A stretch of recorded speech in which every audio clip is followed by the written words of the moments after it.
Today, I'm going to help you get your first push-up. Now, I know it can be intimidating to see people banging out sets of what seems like endless push-ups, but I promise you that the hardest push-up that you're ever going to do is that first push-up.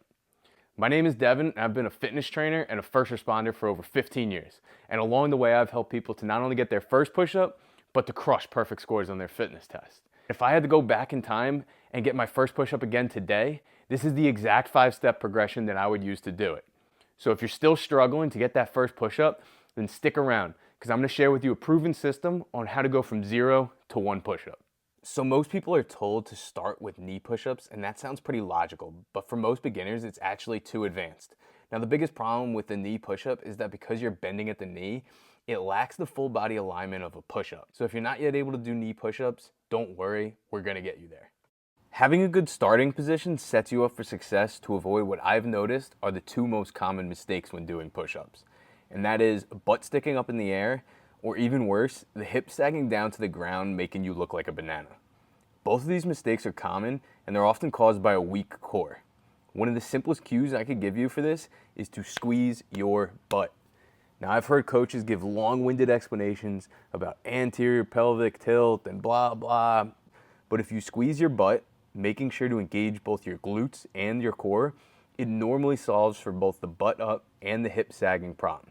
This cue alone cleans up most push-ups without ever having to overthink anatomy. All right, so from the high plank position, it's much easier to see and address your form because you're staying still. Now, some quick notes on form are your feet should be relatively close together.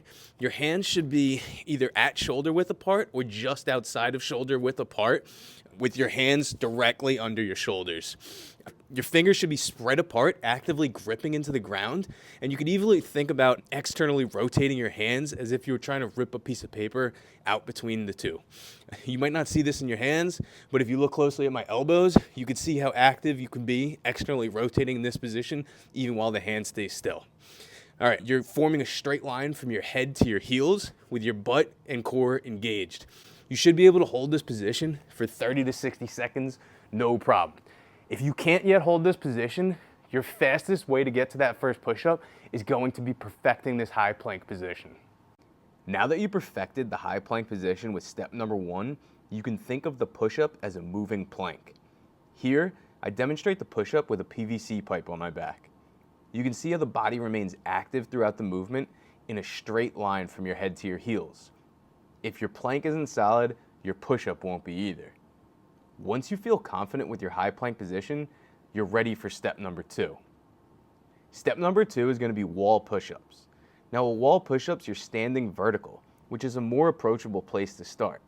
The movement's easier not only because there's less strength required, but also because the angle makes it easier on both your wrists and your shoulders. Now, a quick note on hand placement. I've noticed that keeping your elbows closer to your sides at about a 45-degree angle makes this movement much easier. You can practice this position now without even having to go on the floor. First, sit straight up in your chair. Raise both of your arms straight up into your push-up position, spread your fingers apart, and externally rotate your hands slightly. Don't forget what you learned in step number 1. From here, try a push-up. How does it feel?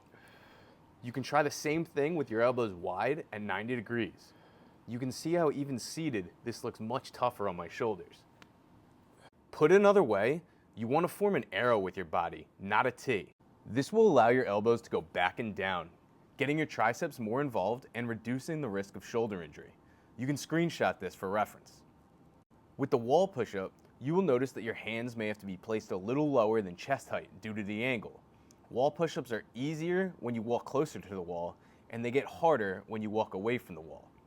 Now, wall push-ups are an amazing place to start, and you should aim to work up to 30 plus reps. But it is important to note that wall push-ups will never get you a full push-up by themselves. You need to incorporate progressive overload, which is a fancy way to say that you have to consistently challenge your muscles more than that they're used to. That brings you to step number 3, the incline push-up. Now, you may not have paid attention during trigonometry class, and I really don't blame you. But what you need to know for the incline push-up is that the higher the box is, the easier the push-up is going to be. Lowering the box makes the push-up harder. So as you progress with the wall push-up, you can challenge yourself to try an incline push-up on a high box. If you're training at home, This can also be accomplished on a chair or any sturdy piece of furniture that you have. If you have stairs in your home, you can work your way from a high stair, lowering yourself down into a more horizontal position as you gain strength and confidence in the movement. After performing the incline push-up, you're ready to move on to step number 4. Step number 4 is going to be adding negatives and tempo work into your training. Real quick, if any of these tips have helped you to get to the next step in your push-up journey, then leave a comment down below, because it not only helps my channel grow, but it helps to make sure that this video gets in front of other people so that they can get their first push-up too. Back to step number 4. Now, a lot of people don't know that we're stronger in the eccentric portion of the push-up. This means that lowering yourself to the ground should be easier than pushing yourself up. But you don't just flop to the floor. You worked hard on building stability in a good position, so maintain that position the entire way with a slow and controlled negative. You can then reset, starting back at the top of the position to perform the next rep. This is where it finally makes sense to start to include knee push-ups, because you actually built the core strength necessary to make them useful. Even though you're on your knees now, your butt should be active with your body moving as one unit. An important side note is to never cross your legs. You don't cross your legs when you're doing the full push-up, so don't cross your legs here either. This will actually force you to build stability by bracing your core with your abs and your glutes active.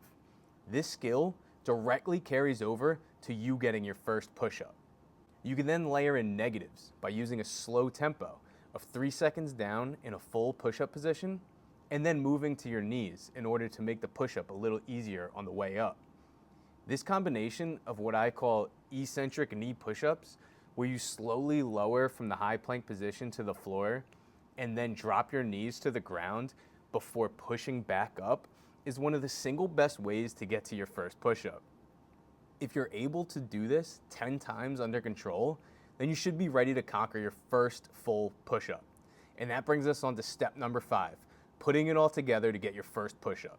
So a quick recap of our 5-step push-up progression. In step number 1, you mastered the form and setup with the high plank push-up position. In step number 2, you use the wall push-up in order to build confidence without having to worry about strength or pain in your wrists or shoulders. In step number 3, you learn to intelligently scale the push-up by controlling the angle that you use during the incline push-up to build strength and mobility.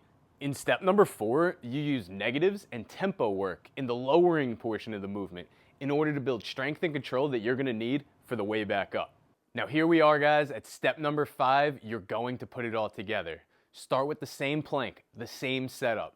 Now you're going to lower your chest between your thumbs, exhale and press back up. Because you earned it, guys, there you go, your first push-up. I hope this video helped. If you like these tips, then check out the description below, because I'm building a full playlist on push-ups, sit-ups, and all things you need to stay ready as a first responder.